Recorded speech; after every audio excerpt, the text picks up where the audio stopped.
Hi welcome back to my channel AJ cinema time. வணக்கம். இன்னைக்கு நம்ம பார்க்க போகிற சீரிஸோட பேர் ஐந்தாம் வேதம். இந்த படத்தில் ஹீரோயின் அவங்க அம்மாவோட கடைசி சடங்குக்காக வாரணாசிக்கு போயிருக்காங்க. அங்கே இவங்கள பார்த்த சாமியார் ஒருத்தர் இவங்க கையில் ஒரு பாக்ஸை கொடுத்து ரொம்ப நாளாக இந்த பாக்ஸை இவங்க கையில் கொடுக்கறதுக்காக தான் வெயிட் பண்ணிட்டு இருக்காருன்னு சொல்லி அந்த பாக்ஸை ஒரு ஊரில் இருக்க கோவில் பூசாரி கிட்ட சேர்க்க சொல்லிட்டு அவங்க கையில் அந்த பாக்ஸை கொடுத்தோன்னே அந்த சாமியார் இறந்து போயிடுறாரு. இதெல்லாம் அவங்க பெருசாக நம்பாமல் அவர் சொன்ன ஊருக்கெல்லாம் போகாமல் அவங்க எந்த ஊருக்கு போகணுமோ அங்கே போக தான் ட்ரை பண்ணுவாங்க. ஆனால் அவங்க பண்ணுற அட்டெம்ப்ட் எல்லாமே ஃபெயில் ஆகும். அவங்க லக்கேஜ்லாம் காணாமல் போயிடும், பஸ்ஸும் கிடைக்காது, இந்த மாதிரி அவங்களுக்கு நிறைய தடங்கள் நடக்கும்.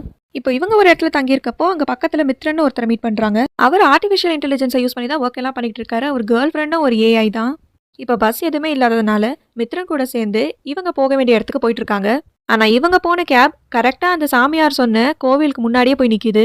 இந்த சீரிஸோட கான்செப்டே ஐந்தாம் வேதத்தை பற்றி தான். இப்போ இவங்க கொண்டு வந்த அந்த பாக்ஸை வச்சு தான் அந்த கோவிலில் இருக்க 5வது கதவை அவங்க திறக்க போகிறாங்க. இந்த சீரிஸில் நிறையவே ட்விஸ்ட் இருக்கும். இந்த சீரிஸ் ZEE5ல இருக்குது. இந்த வீடியோ உங்களுக்கு பிடிச்சிருந்தா லைக் பண்ணிக்கோங்க, நம்ம சேனல் சப்ஸ்கிரைப் பண்ணிக்கோங்க, பக்கத்தில் இருக்க பெல் ஐக்கானை கிளிக் பண்ணிக்கோங்க. அடுத்த வீடியோவில் பார்க்கலாம். அது வரைக்கும் tata bye bye from AJ cinema time. வணக்கம்.